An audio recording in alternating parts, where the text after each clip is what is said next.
Mes amis Cancer, bonjour et bienvenue sur la chaîne Tarot à merveille. Pour votre tirage général, ceux qui me découvrent, soyez les bienvenus. Il se passe deux choses en ce moment. Deux choses qui ne semblent avoir aucun lien entre elles, mais qui avancent l'une vers l'autre comme deux trains sur des rails convergents. D'un côté, il y a vous, de l'autre, il y a quelqu'un. Quelqu'un qui, en ce moment même, dans un endroit que vous ne pouvez pas voir, prépare quelque chose qui va directement affecter votre réalité financière. Et ni vous ni cette personne ne savez encore que vos chemins sont en train de se croiser. Je vais vous raconter les deux côtés de cette histoire. En parallèle, comme si je me tenais à un carrefour invisible, regardant dans les deux directions à la fois, et au fur et à mesure que les deux récits avancent, vous verrez les rails se rapprocher jusqu'au point de convergence, jusqu'au moment où tout bascule. Commençons par votre côté. Vous traversez une période étrange, pas catastrophique, pas euphorique, étrange. Il y a dans l'air autour de vous une sorte d'électricité contenue, comme la pression atmosphérique qui change avant un orage mais sans que le ciel ait encore bougé. Financièrement, les choses sont ce qu'elles sont. Peut être serrées, peut être stable mais sans marge. Peut être meilleur qu'avant, mais avec cette sensation persistante que ce n'est pas encore ça, que le compte n'y est pas seulement sur le plan des chiffres, sur le plan du ressenti. Vous ne vous sentez pas encore en sécurité. Et cette absence de sécurité, vous la portez dans vos épaules, dans votre mâchoire serrée, dans cette habitude de vérifier votre solde bancaire un peu trop souvent. Mais quelque chose a changé récemment. Un glissement, à peine perceptible. Vous avez commencé, sans le décider consciemment, à lâcher un peu de contrôle. Pas beaucoup, juste assez pour que quelque chose bouge. Peut être que vous avez cessé de calculer chaque centime avec la même anxiété. Peut être que vous avez fait un achat pour vous-même sans le regretter immédiatement après.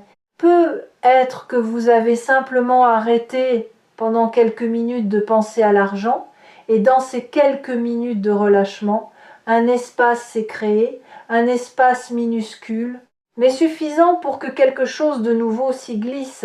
Cet espace est plus important que vous ne le croyez. Il est la condition de ce qui arrive. Maintenant, passons de l'autre côté. Il y a quelqu'un. Cette personne ne pense pas à vous en termes sentimentaux. Elle pense à vous en termes pratiques, concrets. Elle a vu quelque chose en vous, pas votre charme, pas votre personnalité, pas votre histoire, quelque chose de plus spécifique, une compétence, un talent, une manière de faire les choses qui lui a semblé évidente, utile, alignée, avec un besoin qu'elle porte. Ce besoin n'est pas encore formulé clairement dans son esprit, il est en gestation, comme un projet qu'on tourne et retourne avant de lui donner forme. Mais à chaque rotation, votre visage apparaît, votre nom revient, pas par hasard. Parce que quelque chose en elle sait que vous êtes la pièce qui manque à son puzzle. Cette personne ne vous a peut-être pas encore contacté, elle ne vous a peut-être pas encore parlé de ce qu'elle prépare, parce qu'elle-même n'en est qu'aux prémices, aux fondations. Elle pose les briques d'un projet, d'une initiative, d'une opportunité, et elle ne sait pas encore exactement comment vous y intégrerez, mais elle le sent, comme on sent qu'un ingrédient manque à une recette sans savoir encore lequel. Revenons à vous. Pendant que cette personne réfléchit, vous vivez votre quotidien. Et dans ce quotidien, des signaux arrivent. Pas des signaux spectaculaires, des signaux discrets, le genre de signaux que la plupart des gens ignorent parce qu'ils ne correspondent pas à l'idée qu'ils se font d'un signe du destin. Un rêve dans lequel l'argent apparaissait sous une forme inhabituelle. Pas des liasses de billets, plutôt un objet de valeur trouvé, un coffre ouvert, de l'eau claire abondante qui coulait sans fin. Les rêves ont leur propre langage pour parler de l'abondance, et ce langage est rarement littéral. Il y a aussi ces synchronicités financières qui se multiplient autour de vous. Le numéro qui revient, le montant identique qui apparaît sur deux factures sans lien entre elles, la conversation sur l'argent que vous surprenez exactement au moment où vous pensiez à votre propre situation. Ces répétitions ne sont pas des bugs dans la matrice de votre réalité, ce sont des rappels, des coups de coude de l'univers qui vous disent « reste attentif ». Quelque chose se trame. Et ces coups de coude deviennent plus fréquents à mesure que le moment de la convergence approche. Vous avez peut-être aussi remarqué que les obstacles financiers habituels se dissolvent avec une facilité inhabituelle, une dépense que vous redoutiez et qui s'avère moins élevée que prévu, un problème administratif qui se résout de lui-même, un paiement en retard qui arrive soudainement. Ces micro-résolutions ne sont pas des coïncidences heureuses. Elles sont le signe que le terrain se prépare, que les broussailles sont déblayées pour que le chemin principal soit dégagé quand le moment viendra. Il y a aussi ces pensées qui vous traversent l'esprit aux moments les plus inattendus. Des idées, des intuitions, des impulsions créatives que vous n'aviez pas eues depuis longtemps. L'envie soudaine de reprendre un ancien projet, de proposer quelque chose de nouveau à quelqu'un, de mettre en valeur un aspect de vous-même que vous aviez négligé parce que vous ne le considériez pas comme monnayable. Ces pensées ne sont pas aléatoires. Elles sont les fils que l'univers vous tend pour vous guider vers le point de convergence. Chaque fil tiré vous rapproche de la rencontre avec ce que cette personne prépare. De l'autre côté, les choses avancent aussi. Cette personne a franchi une étape. Elle a dépassé le stade de la réflexion vague pour entrer dans celui de la planification concrète. Elle a commencé à poser des actes, des recherches, des conversations avec d'autres personnes, des calculs. Et dans ces calculs, un espace vous est réservé, pas encore nommément, pas encore officiellement. Mais l'espace existe, comme une chaise vide autour d'une table dont tout le monde sait qu'elle attend quelqu'un sans savoir encore qui. Il y a quelque chose de fascinant dans la manière dont l'abondance se construit en coulisses. Elle ne surgit pas du néant, elle se tisse, fil après fil, connexion après connexion, décision après décision, et chaque fil est tiré par quelqu'un qui ne voit pas l'ensemble de la toile. Vous tirez vos fils de votre côté, cette personne tire les siens du sien. Et aucun des deux ne sait encore que ses fils convergent vers le même point. Si vous êtes ici guidé par votre intuition jusqu'à Tarot à merveille, c'est que votre fil vient de se tendre un peu plus. Vous êtes un pas plus proche, et chaque mot que vous entendez dans cette vidéo est un pas supplémentaire. Revenons à votre rapport à l'argent, parce que c'est ici que la préparation la plus importante se joue. Pas chez l'autre personne, chez vous. Vous avez une relation à l'argent qui ressemble à une danse avec quelqu'un en qui vous n'avez pas confiance. Vous vous approchez, puis vous reculez. Vous tendez la main, puis vous la retirez. Vous espérez, puis vous doutez. Cette danse épuisante est le produit d'années de conditionnement. On vous a appris, explicitement ou implicitement, que l'argent était dangereux, pas au sens physique, au sens moral, que le désirer était suspect, que l'avoir en abondance était réservé aux autres, aux chanceux, aux manipulateurs, à ceux qui ont des contacts, et que vous, avec votre honnêteté, votre simplicité, votre refus de jouer le jeu des apparences, vous étiez condamné à avoir juste assez, jamais trop, jamais le surplus qui permet de respirer. Décortiquons cette croyance parce qu'elle mérite d'être regardée en face.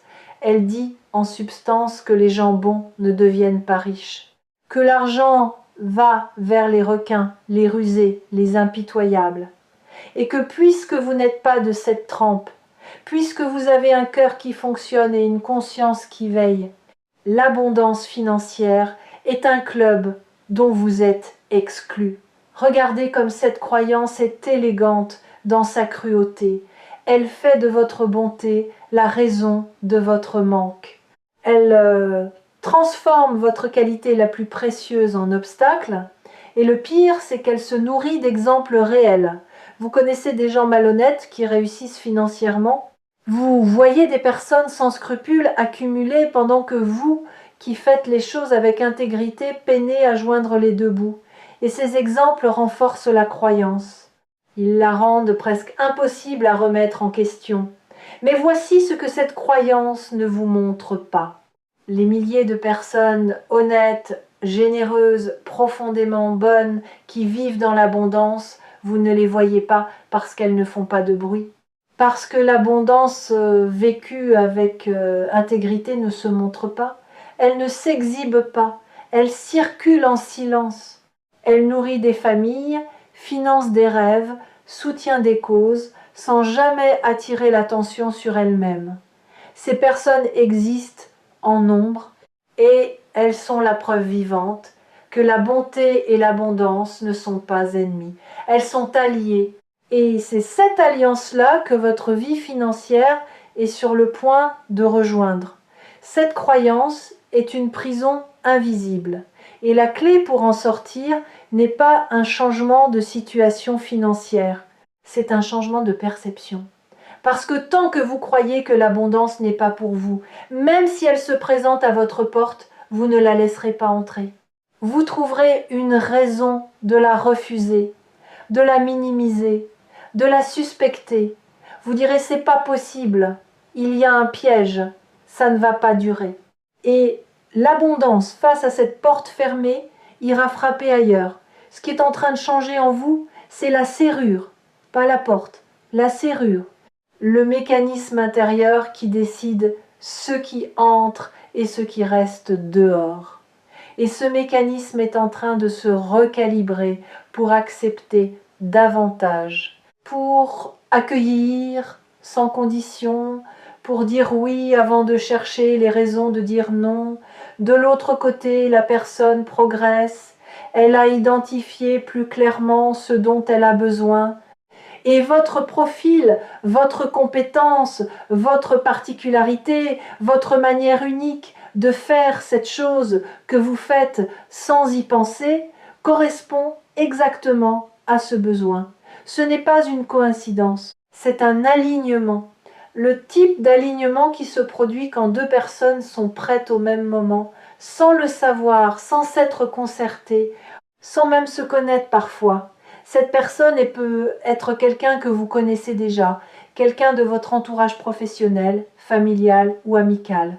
Quelqu'un que vous croisez régulièrement sans soupçonner qu'elle vous observe, qu'elle prend note, qu'elle vous évalue, non pas avec le regard froid du recruteur, mais avec la curiosité attentive de celui qui reconnaît une valeur que les autres ne voient pas encore, ou peut être que c'est quelqu'un que vous n'avez pas encore rencontré, quelqu'un qui est arrivé dans votre champ par un détour que personne n'avait prévu, un ami d'amis, un contact indirect, un nom prononcé dans une conversation à laquelle vous n'assistiez pas. L'univers a des canaux de distribution que LinkedIn ne pourra jamais reproduire. Ce qui est beau dans ce mécanisme, c'est son élégance. Il ne repose pas sur le forcing, pas sur le réseautage agressif, pas sur la promotion de soi. Il repose sur la qualité de ce que vous êtes quand personne ne regarde, sur l'intégrité de votre travail quand il n'y a pas de public, sur la manière dont vous traitez les gens qui ne peuvent rien faire pour vous. Tout cela crée une empreinte, une trace invisible mais indélébile dans la mémoire de chaque personne que vous avez croisée. Et cette empreinte, quand le moment est juste, quand quelqu'un cherche exactement ce que vous avez à offrir, remonte à la surface. Votre nom apparaît dans un esprit, votre visage traverse une pensée, et sans que vous ayez rien fait de nouveau, sans campagne de promotion, sans CV envoyé, sans le moindre effort de votre part, le pont se construit. Entre vous et cette opportunité, entre votre présent modeste et votre futur abondant. C'est la magie silencieuse de la réputation bâtie dans l'ombre. Et vous, sans le savoir, avez passé des années à bâtir la vôtre. Quelle que soit la voie, les rails convergent. Maintenant, je veux vous parler de ce que cette préparation va produire concrètement. Parce que les mots argent inattendu peuvent signifier beaucoup de choses, et je veux être précis sur ce que je perçois pour vous. Ce qui arrive n'est pas un gain isolé. Ce n'est pas un billet trouvé par terre ou un remboursement oublié. C'est l'ouverture d'un canal. La différence est fondamentale. Un gain isolé est un événement ponctuel qui ne change pas la dynamique.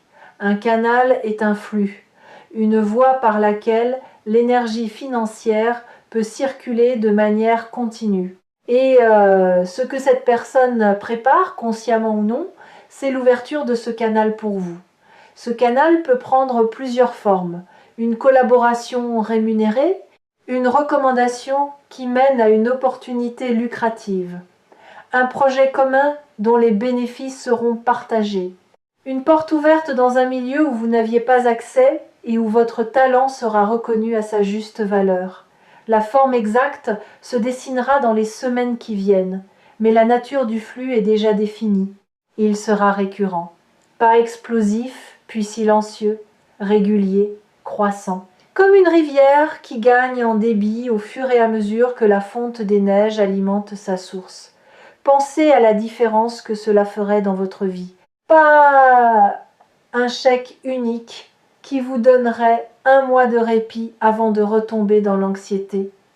Un flux, une source qui continue de couler, qui vous permet de planifier au lieu de survivre, de choisir au lieu de subir, de dire oui aux choses qui vous nourrissent et non aux choses qui vous épuisent, parce que le non n'est plus un luxe réservé à ceux qui ont les moyens de refuser. C'est ça la vraie transformation financière. Ce n'est pas devenir riche au sens spectaculaire du terme, c'est atteindre le point où l'argent cesse d'être une source d'angoisse et devient un outil de liberté, où vous ne vous réveillez plus à 3 heures du matin en calculant mentalement ce que vous devez et ce que vous avez, où vous pouvez offrir un cadeau sans que votre estomac se noue, où vous pouvez dire « je t'invite » sans faire immédiatement l'inventaire mental de ce que cela va coûter.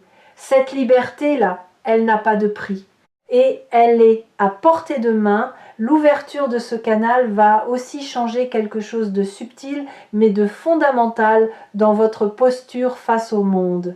Quand vous n'êtes plus en mode survie financière, votre énergie se libère pour d'autres choses, pour la créativité, pour les relations, pour la joie pure de vivre sans le filtre permanent de l'inquiétude. Vous retrouverez des capacités que l'anxiété financière avait mises en veille, des idées que vous n'aviez plus la bande passante mentale pour développer, des envies que vous aviez rangées dans un tiroir étiqueté « quand j'aurai les moyens ». Ce tiroir va s'ouvrir. Et ce qu'il contient est plus riche que n'importe quel chiffre sur un relevé bancaire. Il y a une condition à ce flux, une seule. Et cette condition dépend entièrement de vous. La condition est l'acceptation de votre propre valeur. Tant que vous sous-estimez ce que vous apportez, les autres le sous-estimeront aussi. Tant que vous travaillez pour des miettes en vous disant que c'est mieux que rien, l'univers vous enverra des miettes. Parce que l'univers ne vous donne pas ce que vous méritez. Il vous donne ce que vous acceptez. Et si vous acceptez peu, vous recevrez peu, non pas par punition, par calibration. Votre niveau d'acceptation est le thermostat de votre abondance. Et il est temps de tourner ce thermostat vers le haut. Comment fait-on cela concrètement?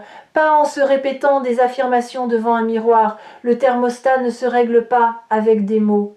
Il se règle avec des actes.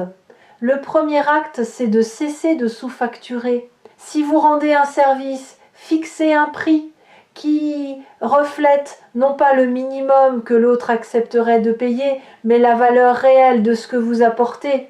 Le deuxième acte, c'est de cesser de vous excuser de recevoir. Quand quelqu'un vous offre quelque chose, ne minimisez pas. Ne dites pas « il ne fallait pas », dites « merci », point, sans justification, sans gêne. Le troisième acte, c'est d'investir en vous-même. Pas des sommes folles, un livre, un outil, un moment de bien-être. Quelque chose qui dit à votre inconscient « je mérite que de l'argent soit dépensé pour moi ». Pas seulement pour les factures, pas seulement pour les autres, pour moi. Ces trois actes, posés régulièrement, recalibrent le thermostat plus efficacement que 1000 méditations sur l'abondance, parce qu'ils sont concrets. Ils s'inscrivent dans la réalité. Et la réalité est le terrain où l'abondance se manifeste. Les fidèles des messages de tarot à merveille savent que la valeur dont nous parlons ici n'est pas celle du marché. C'est la valeur que vous vous attribuez à vous-même, celle qui existe avant tout regard extérieur, celle qui est antérieure à toute validation, celle qui dit dans le silence de votre cœur « Ce que je fais a de la valeur, ce que je suis a de la valeur, et je refuse désormais de le brader. Les deux lignes temporelles sont maintenant très proches. » Si proches que vous pouvez presque sentir la chaleur de leur convergence.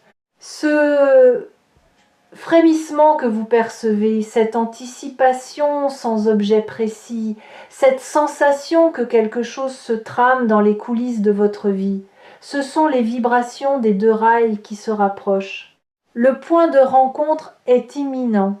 Et quand il se produira, quand cette personne franchira le pas et vous proposera ce qu'elle prépare depuis un moment, votre seul travail sera de ne pas saboter, de ne pas dire que vous n'êtes pas prêt, de ne pas demander un délai pour réfléchir pendant 3 mois, de ne pas minimiser la proposition en disant « Oh, c'est trop » ou « Je ne le mérite pas ». Votre seul travail sera de dire oui, un oui clair, un oui sans tremblement. Un oui qui dit « J'accepte ce qui vient parce que j'ai fait le travail intérieur pour le recevoir. Il y a un dernier détail que je veux partager avec vous. Quelque chose que j'observe dans l'énergie de cette lecture et qui me semble important, l'argent qui va arriver par ce canal ne sera pas seulement de l'argent pour vous, il sera de l'argent à travers vous. Vous allez devenir, à votre tour, un canal pour d'autres. Pas de manière forcée ou sacrificielle, de manière naturelle. L'abondance qui vous traversera va toucher les gens autour de vous, votre famille, vos proches, des personnes que vous ne connaissez pas encore. Parce que l'argent qui circule avec intention, avec conscience, avec gratitude, ne s'arrête jamais à un seul destinataire. Il se multiplie, il essaime. Il crée des ramifications que personne ne pouvait prévoir. Vous n'êtes pas seulement le destinataire de cette abondance, vous en êtes le véhicule. Et cette responsabilité, loin d'être un fardeau, est le signe le plus puissant que l'univers vous fait confiance. Pas pour accumuler, pour distribuer avec sagesse ce qui circule à travers vous. Et quelque chose en vous le sait déjà. Quand vous imaginez avoir plus d'argent, votre première pensée n'est pas un yacht ou un palazzo. Votre première pensée est quelqu'un, un visage, un besoin que vous aimeriez combler, une personne que vous aimeriez aider, un rêve de quelqu'un d'autre que vous aimeriez financer. Cette impulsion, cette réaction immédiate de penser aux autres quand vous imaginez l'abondance est la preuve la plus claire que l'argent est en sécurité entre vos mains. Que vous ne l'utiliserez pas pour dominer, pour vous isoler ou pour combler un vide existentiel, que vous l'utiliserez pour créer du bien. Et l'univers, quand il trouve quelqu'un capable de faire circuler l'abondance avec cette intention, il augmente le débit. Parce qu'un canal fiable mérite plus de volume, parce qu'un cœur juste mérite la confiance des ressources. Vous êtes ce cœur, et les ressources arrivent, les deux trains sont sur le point de se croiser. Le vôtre, chargé de votre transformation intérieure, de votre nouvelle calibration, de votre volonté d'accepter davantage, et celui de cette personne, chargé de son projet, de son besoin, de cette place qui porte votre forme exacte. Le croisement sera discret, peut être un message, peut être un appel, peut être une conversation ordinaire qui prendra un virage inattendu, mais vous le reconnaîtrez.